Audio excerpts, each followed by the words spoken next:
Lone Wolf Show, everybody. We got a special guest with us, the Honorable Reverend Alexander Cabot, HP extraordinaire. How you doing, Mr. Cabot? Very well. Thank you for having me. Good evening.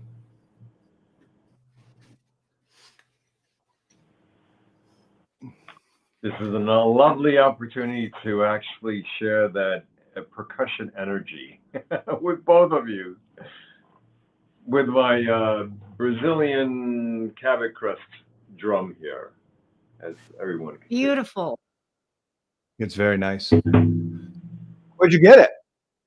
I was sent by a brother in Sao Paulo, outside of Sao Paulo, Bernardo, a district outside of Sao Paulo, and he's a very well-known pagan drummer called Andrea Correa. So he made it as a surprise with the Cabot crest on it. So I've traveled to England with it, Stonehenge. Oh wow! I've New York City with the marches. I've drummed with it everywhere. You said you've had it in Stonehenge. I've had it in Stonehenge when I became 50 years of age. I had my big birthday, so I went to Stonehenge, and I was invited by Uther Pendragon, who's the head druid for Stonehenge, and I was with another high priestess from my own tribe, and we were able to be led by the druids, and we were invited in there. You know, we were at the outer circle, and of course they were doing the ritual within the inner court of Stonehenge. Mm-hmm.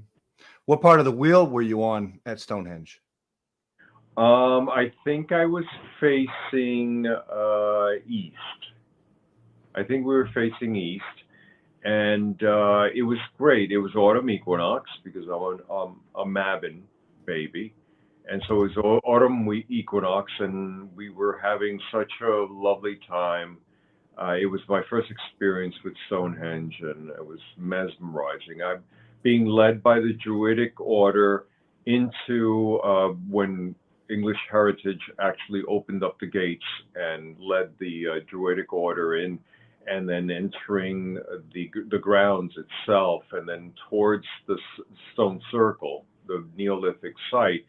You just, at 5 o'clock in the morning, of course it's still dark, and you would look above and you would see this constellation of stars. It was just so magical. And as you all entered, you feel the vibration, you feel the energy pulling into when you enter Stonehenge. So that was just mesmerizing. In my book, the last chapter in my book, so I mentioned it's all in there.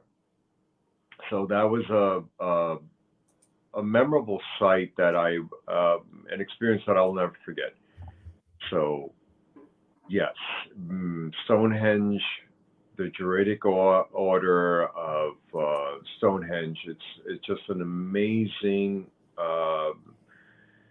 energy of communal love among people there, pagans and Wiccans of all sorts. So before we start talking about your book, Touched by the Goddess, Memoirs of a High Priest, I wanted to ask you kind of like your upbringing. I mean, where are you from? I am originally from Havana, Cuba. I was born in 1965. I'm definitely dating myself.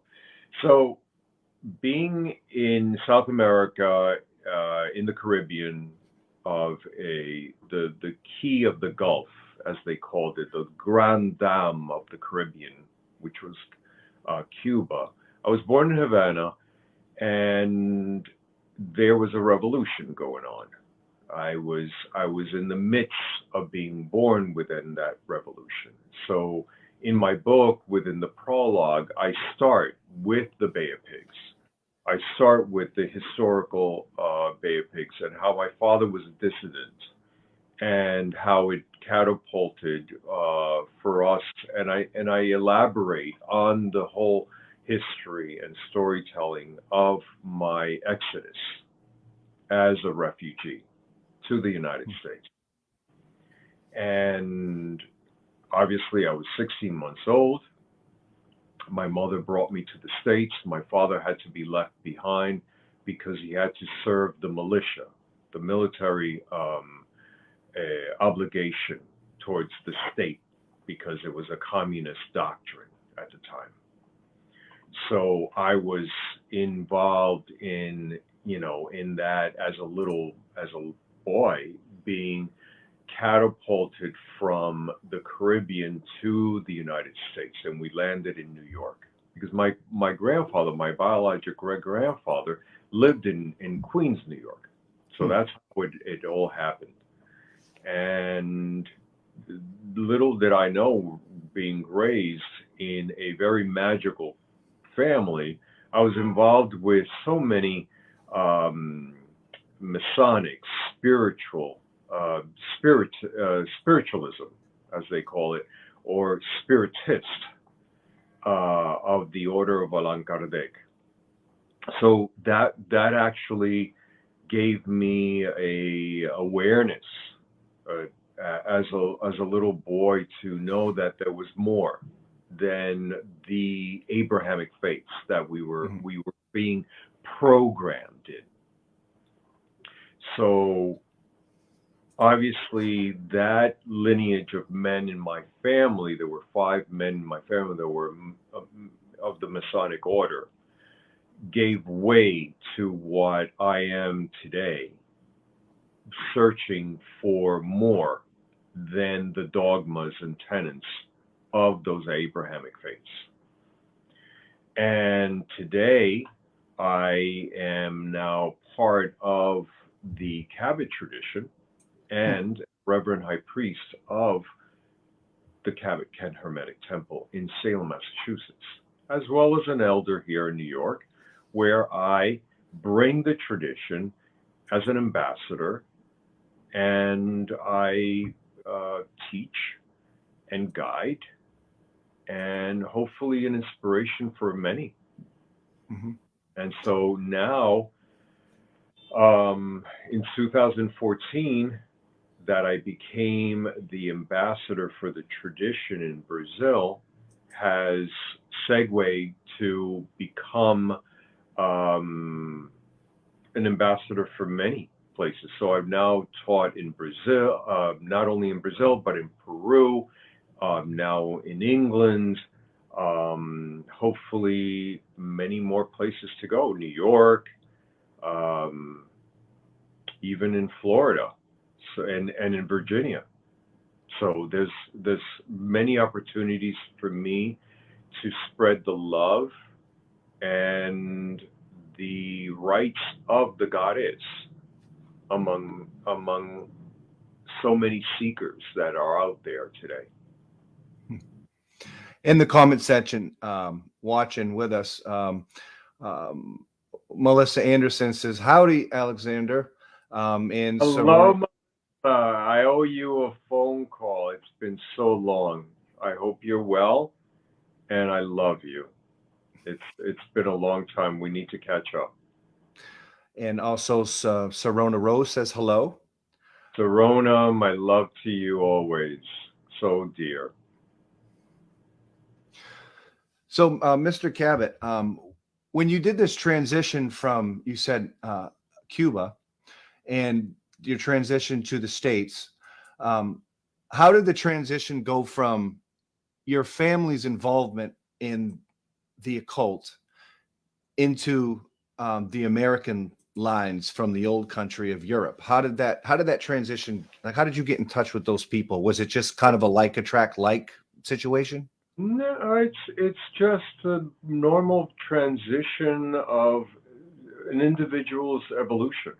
And I would say that I did my DNA, and I have to say not only do I have, because I have a lineage of French and Spanish with me, of course, being born in Havana, Cuba, Cool. and last name is a French surname. I did my DNA and I found out that I had 3% Scottish in me. So no wonder my gravity towards the British Isles. No wonder the Celtic, because my mother is Galicia, of the Gauls descent. I'm of that descent as well. So there is the Iberian Peninsula. If people know the history, the empire, the Celtic Empire, expanded from the Iberian Peninsula, that is Spain today, and Portugal, all the way through the British Isles and all through Europe onto Russia. So that was the Celtic Empire. And so being of the Iberian Peninsula born and bloodline, I knew that I had that Celtic lineage. Hence why I went back to Salem to re-energize my own heritage. And what better person than the Reverend Mother Laurie Cabot? That's how I was tutelaged and mentored by her for several years until I was ordained and initiated. And I had my first mission was to represent the ministry in Brazil. And knowing the language, being fluent not only in Spanish and English, and having a minor in Portuguese, I was able to go to Brazil and represent tradition, and it was a wonderful experience. My first assignment as a ordained minister to represent and teach 2 classes in Sao Paulo and Rio de Janeiro, and then teach at the University of Rio de Janeiro. That was extraordinary experience. So going back to your book, Touched by the Goddess, Memoirs of a High Priest, how did this come to be? Did you just one day wake up and say, you know what, all these experiences, I think, Well, did you take them from grimoires, or how did that happen? It just... I'll tell you definitely. I have a dear friend, and she is an editor for Wiser Book Publishing, and her name is Judica Illis, and some would say Isles. And so she planted the seed for me to write a book. And I was like, I'm not a book writer. Why would I write a book? And little did I know that the goddess was leading me towards that way. And so it was sort of a spiritual epiphany that I needed to write this book. And I knew right away what she wanted me. She gave me the title, which was Touched by the Goddess, and pertaining to female divinity, which is the reason why I'm here. And so this the earth is a sentient being of female energy, of fertility. And what is witchcraft? Witchcraft is a historical fertility cult that has been revised and today federally recognized under the umbrella of Wicca. And of course, everything else is under the umbrella of paganism, the amalgamation of sorts. So you have it, the richness of my own upbringing, being an immigrant, being a refugee to the United States. And I'm very fortunate that I've been able to come and to be an American and to grow up with the duality of both cultures. because it gives me a broader perspective on life itself, on culture, on the American value. And today, things have changed, and not necessarily for the good, because there's good and bad, and the good and bad and ugly and pretty and everything else. But you have to recognize that there's reasons that things happen in your life, and you have to embrace them, and you have to nourish the positive and grow with them.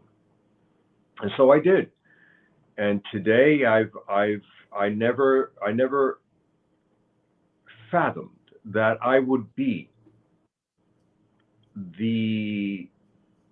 holding up the priesthood and becoming this personality. I never really wanted to.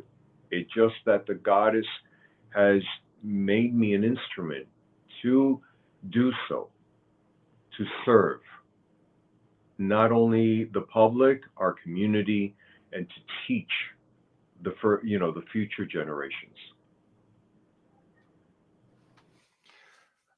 And going back to your book, Mr. Cabot, what was the first writings or the earliest writings that were implemented into the book?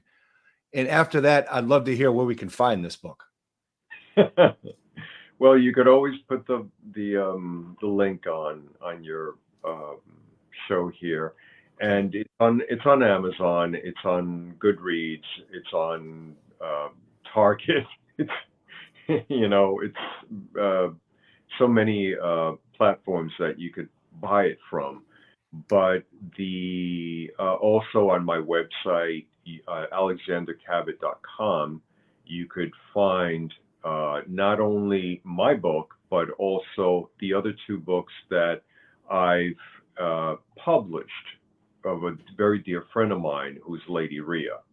Mm-hmm. And so I have the Enchanted Candle and the Enchanted Formula that I put my hard work and energy into it. So there's great publications from wonderful pioneers here in New York, which is Lady Rhea, who was my first high priestess in Wicca, and also my own book now that the Reverend Mother Laurie Cabot has written the foreword to.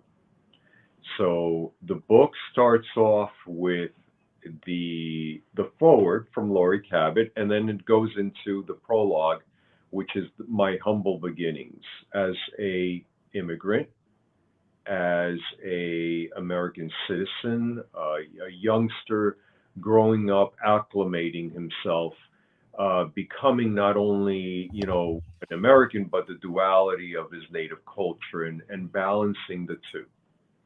So, and then going into Freemasonry, there is the occult, the Renaissance occultism, and which is a homage towards my grandparents.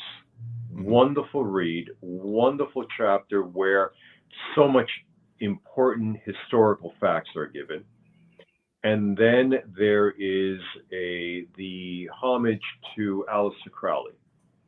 So bringing to the light the controversies, the dark, the light of Aleister Crowley, how he influenced me as a young boy back in the 70s, as one, the most prominent occultist of the 20th century. So I wanted to, and funny that he came to me in a dream in period clothing, and he was actually of great gratitude towards me, how I was attempting to write that chapter.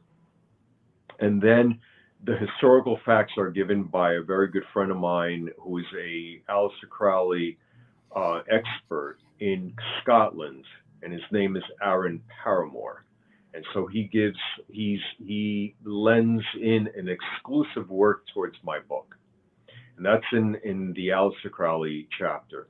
Then we move on to spiritualism, the whole movement of the Victorian era, and how spiritualism of my native culture was such a great influence, how it broadened, mediumnic, or mediumship, as we call it, and how it strengthened that, and the remote viewing, and what was important about higher consciousness. Consciousness is in self as our soul, and then higher consciousness tapping into divinity.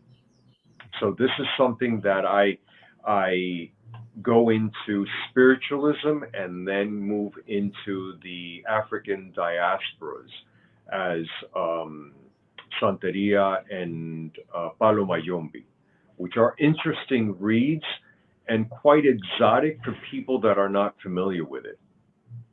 So that adds a different flavor within the book, and I bring the reader in a very magical and simple journey towards those African diasporas, and then obviously into Wicca with the legendary New York City magical child and the characters at play, which is Herman Slater, Eddie Basinski, Carol Blazone, Lady Rhea.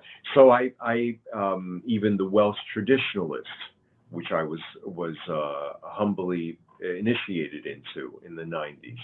So this is something that I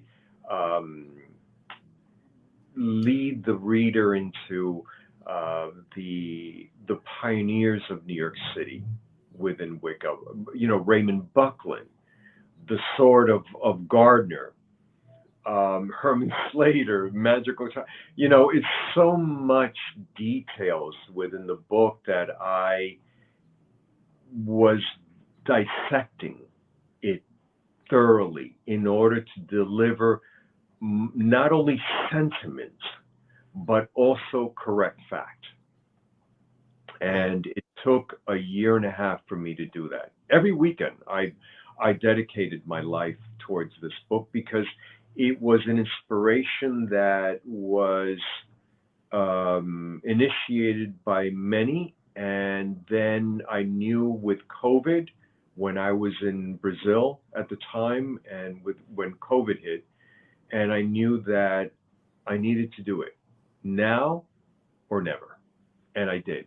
And I'm glad I delivered this literature for the public with heart and with the correct substance that a lot of people need. Because today I see a lot of dilution, sensationalism, commercialism. Mm-hmm. Unfortunate that we have that. We need substance. You know, it's not about how-to. It's not about spell casting. It's about the occult sciences. And when I was growing up, it was science. It was the occult sciences that were called that. Today, we have this fluff of how-to books, you know, and yes, there is a rhyme and reason for it. There is a purpose for it, but still there has to be a balance. And I hope that my book brings that balance, because when I was growing up, there was that yearning for learning, knowing about the arts genuinely. And today we what we have is just you know, how to spellcast, how to, you know, project the law of attraction. Mm-hmm. You know, where does the law of attraction? That's just a colloquial saying that stems from Hermeticism. Not only the Greek Hermeticism, but to the modern day 20th century of the Kybalion, Kybalion, however you want to pronounce it. And that book is just a base of occult science in the 20th century modern occultism. And so witchcraft being the benchmark of humility, because it has been perversed by the Abrahamic roots, the Abrahamic faiths have been perversed, have been given a bad connotation. And today, now, Wicca has surged throughout so many years, obviously, from the 60s, 50s, 60s, 70s, 80s, 90s, 2000. This has now given the way to that it is positive, that is, embracing our ancestors' culture. And I'm glad that we are growing. It has become, the witchcraft itself has given a bigger light rather than the dark, and created that balance. Yes, everything loses its balance and we have the fluff, but that's needed. Everything is needed. The bad, the good, the ugly, everything is needed. And so today I'm here with you, and I'm happy. What's a good example of the fluff? Just an example. The fluff is like, just like I said, the dilution of literature among witchcraft. Today it's been commercialized. It's become a business. And there's nothing wrong with that, because, we are, capitalist country. We survive on businesses, and that's the freedom, that's our freedom. But witchcraft itself has lost its grassroots, just like New York has lost its grassroots.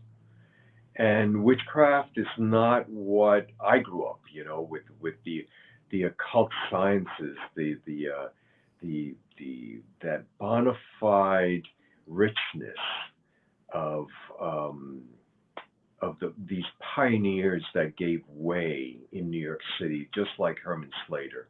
I used to call him Gargamel from the Smurfs, because he personified that type of character. He was funny, but he was a wonderful man, darling. Many would think that, otherwise. He was labeled as Horrible Herman. But for me, he was a wonderful man that had that bohemian touch and gave that throughout New York as a pioneer within witchcraft, Wicca, and as well as this fabulous high priest called Eddie Basinski. So, and then of course, the legendary Laurie Cabot in Salem, Massachusetts. A tremendous pioneer that without her today, Salem wouldn't have what it has.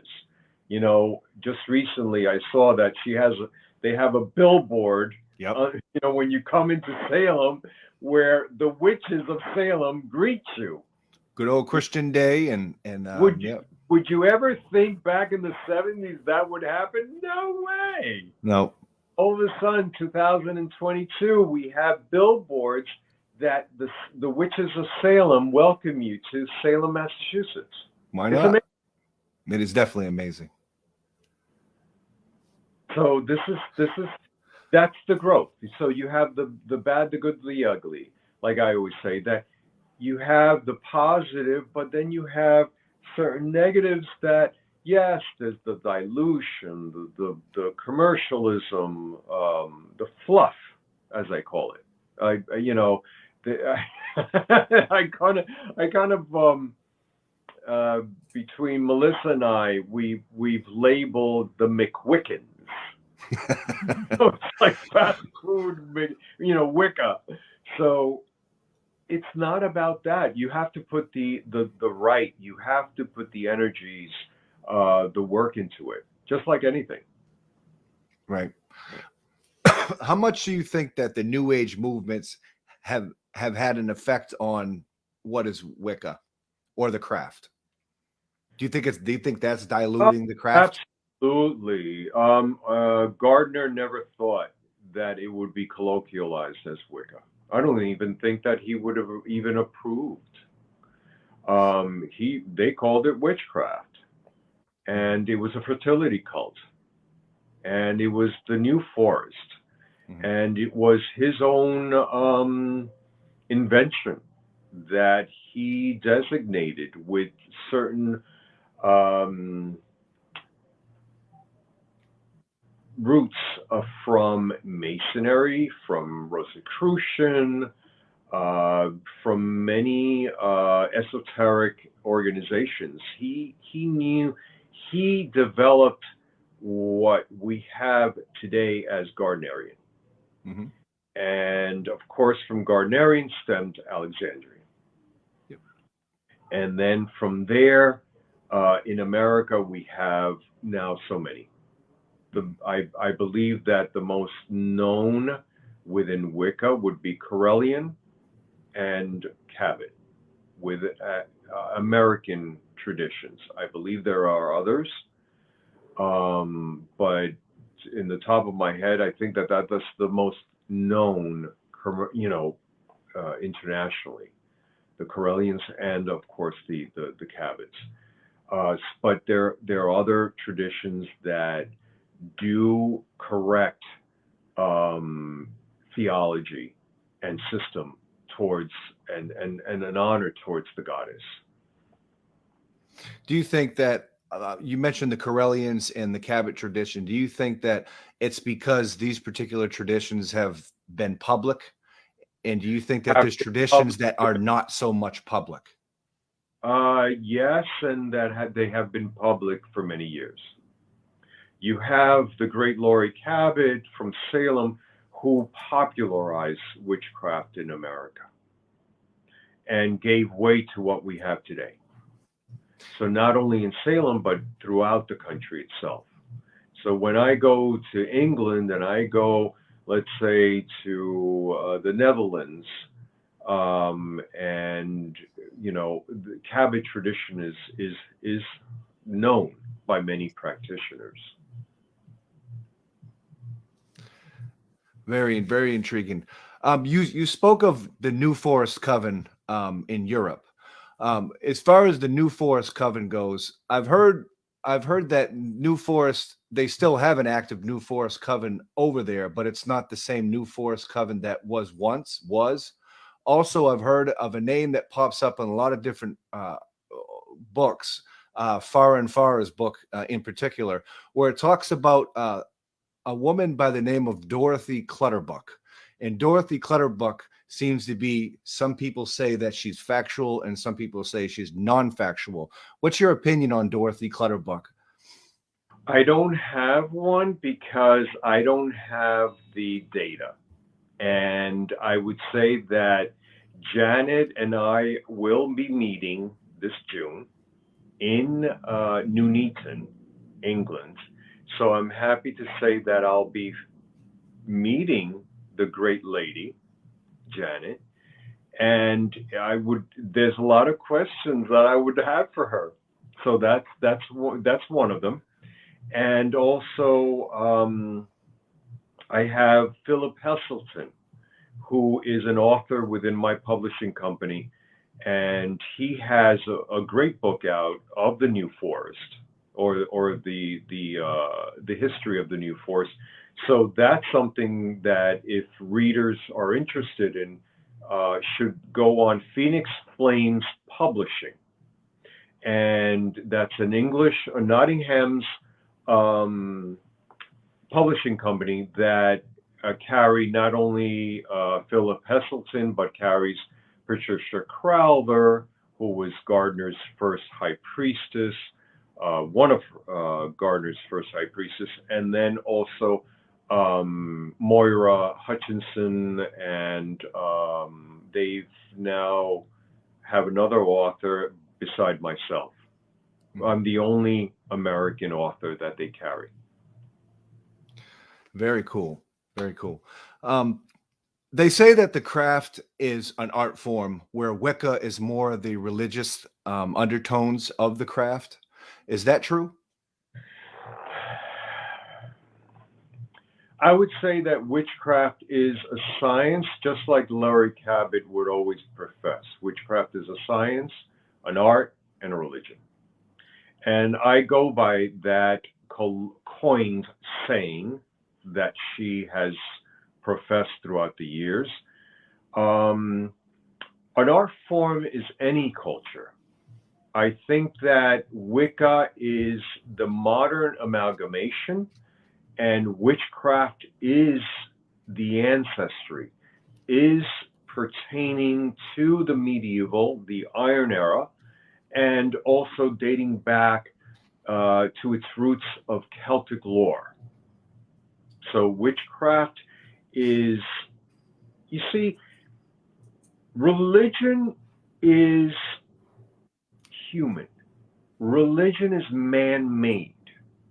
It is just our mere interpretation of spirituality.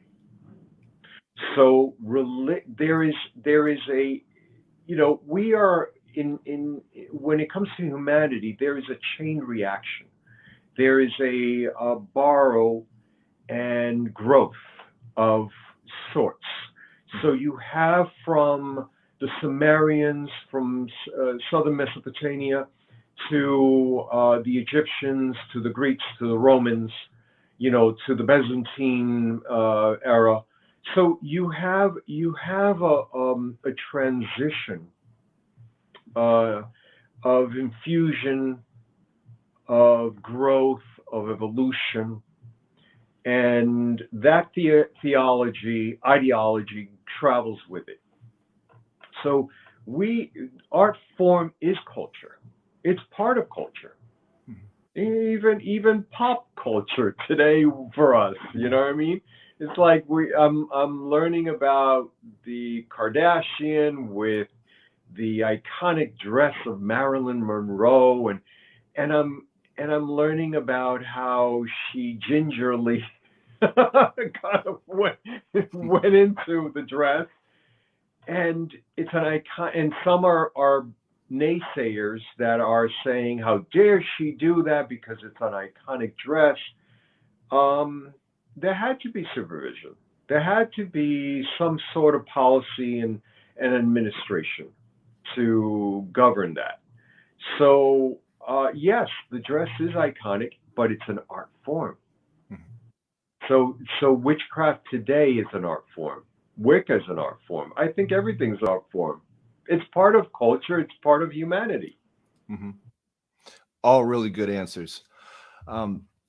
As far as the craft goes in Wicca within America, or perhaps even worldwide, especially Europe and Australia, it seems like as far as the elders go within the community, there's a rarity of them where there is a large influx of seekers or neophytes or beginners.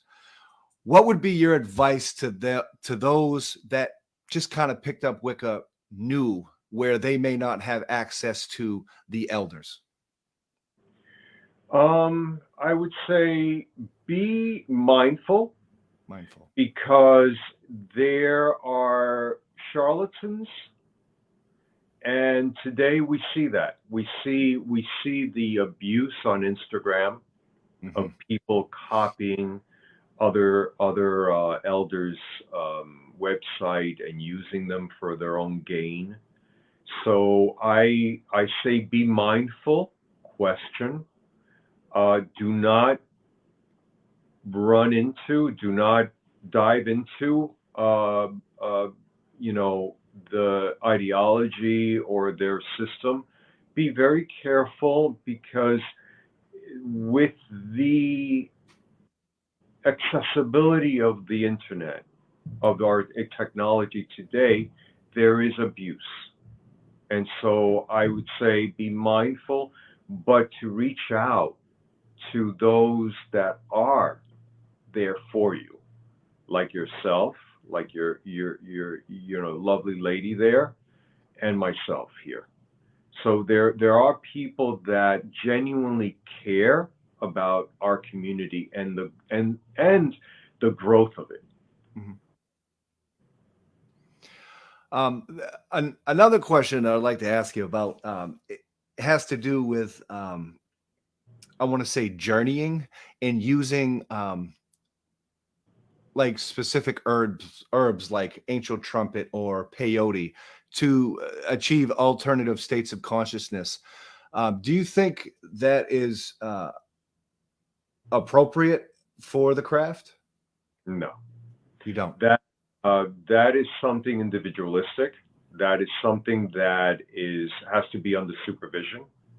That has to be someone that it has a medical background to be. If ayahuasca is used, Right. to be very, very regimented. That is not. Yes, I I do believe in the pseudoscience of DMT, and I do believe in the substances that because they come from the earth, just like cannabis, and so. But you have to be responsible. Like my grandmother always said, everything in moderation. And that's wholeheartedly. I think that we have to be mindful, responsible, and in balance. Mm-hmm. All wonderful answers. Let's see. We have a comment from Andrew. He says, if one were looking to join a group but are unaware who to trust or simply do not know where to look, would you have any possible recommendations as to how to contact? What would you consider a trusted source? Trusted source is your elders. That's why we're here. That's why we pay dues in life, and that we still remain in the public eye to lead and guide and love our fellow seeker. This is something important because you will be one, us today. So it is important that you seek your elders. There's many of them out there that still hold the torch, that still in the spotlight, and still work to keep the word of the goddess, the word of the earth and its beauty. So please reach out to us. That's why we're here. And also groups. There are certain forums on Facebook, social media. Let's say. Let me expand thoroughly. In social media, there's several groups. I don't think that you will learn wholeheartedly from TikTok. I think that TikTok is entertaining, but I don't think you will learn from TikTok. I think that in order for you to learn, if you do want to dwell into the arts, it's a matter of being careful and knowing who you're talking to, who and it's not about the avoid those that right away they want to charge. It's not about the monetary value.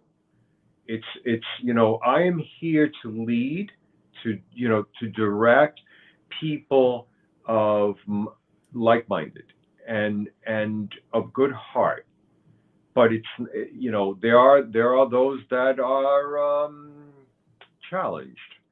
So that's something that has to be dealt with other means, other avenues. But for those that are like-minded, you could reach out to me. You could reach out to Lady Rhea. There's so many, Laurie Cabot, Penny Cabot. There's so many elders out there that will guide you where you need to go. And literature. and literature actually of substance. There's so much literature out there today that is quite necessary, but it's not of substance, and that hence why I wrote my book. It's my autobiography.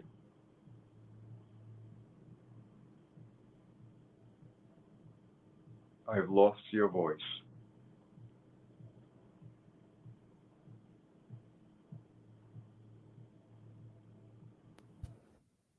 Okay, sorry about that.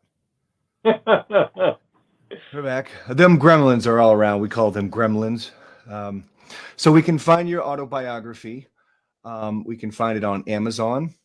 The name of that title is Touched by the Goddess, Memoirs of a High Priest by Alexander Cabot. You can find it, again, on Amazon. You can find it on alexandercabot.com. Is that correct?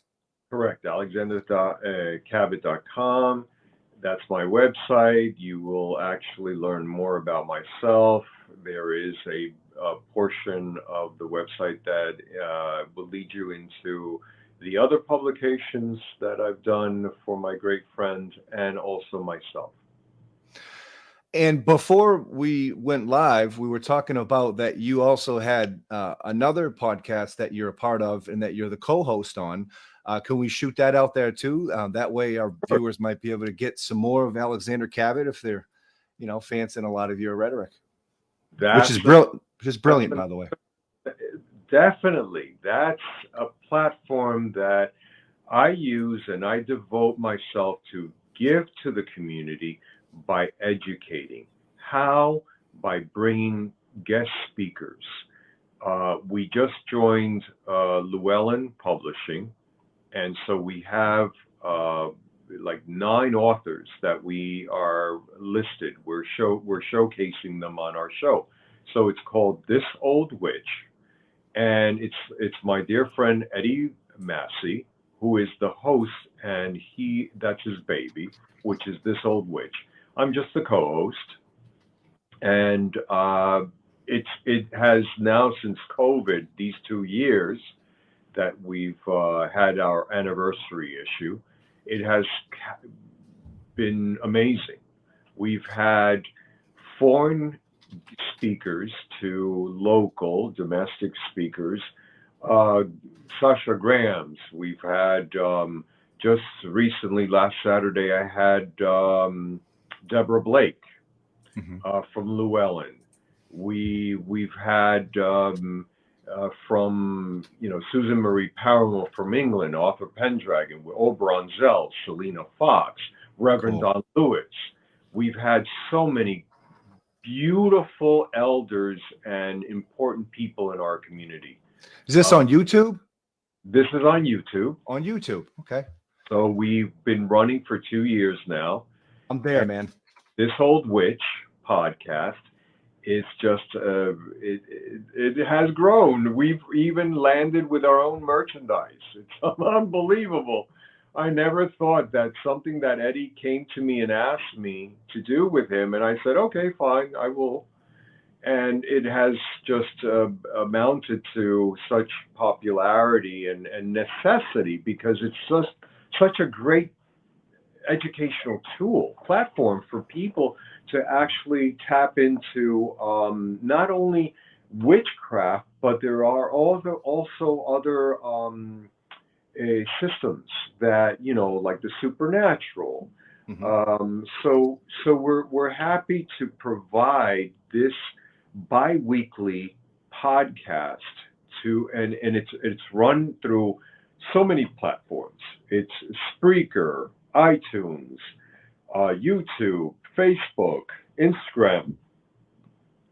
So it's so many platforms that I'm just amazed that we could do this. We could an exposure and educate the public. In our comment section, we have. Well, here it is. Okay. In our comment section, we have somebody named Leif Stermanis Nordholm. Please excuse me if I mispronounce your name. My only excuse is I'm from New England and we have a thick accent. They go on to say, I love that perspective. I come to paganism because it gives a sane view on spiritual practice. And also Mia says, the smartest guest so far. So it looks like some of my viewers are really enjoying your interview. So that's always good. Thank you. That's always good. You. And you really are smart. You really are smart. Guys, I love you guys, and I appreciate that. I don't have to work tomorrow. Oh my God, I said that. I'm really grateful that I have the time and to share with you guys, because it's important to reach out. And you know what? I remember that you reached out to me when I was first writing the book, I think. And you asked me certain questions, I believe, about who was writing forward, and I never even thought that Laurie Cabot would be writing the forward. And that was before you knew. Huh? Is that before you knew who was writing the forward when I asked that? It was after I found that he was actually going to write it. That's a good forward. That was a great forward. Mm-hmm. I'm very humbled and a lot of sentiment, because I carry the name. I carry the name to hold the legacy of her work. Mm-hmm. And this is important to show that the priesthood among that ministry still holds. And as long as the goddess gives me life, I will do so. I will serve the community and serve those in need. Awesome, man. Touched by the Goddess, Memoirs of a High Priest, Alexander Cabot. You can find it on Amazon. We're going to put the links down in the comment section here as well. Mr. Cabot, do you have any other thing that you want to plug in on the show where we can find your podcast? That's on YouTube. It's YouTube, Spreaker, iTunes, Facebook, you name it. This Old Witch. By just like This Old House, This Old Witch podcast. And you'll find amazing speakers. We've had like Christopher Penzak, we've had Laura Cabot, so many, and we're looking forward to having many others. We have a lot more to go. Really cool. All right, we're about at the bottom of the hour. Thank you so much for your time. You're very welcome. And perhaps maybe we'll bump into each other at a festival somewhere. And good luck up in New York. Definitely, and give ourselves a big hug. Yeah, that'll be amazing. So I just wanted to say that thank you very much for having me, and to everyone, blessings from the heart. Be a light unto darkness, so you may be the balance of the universe. Love and prosperity for many.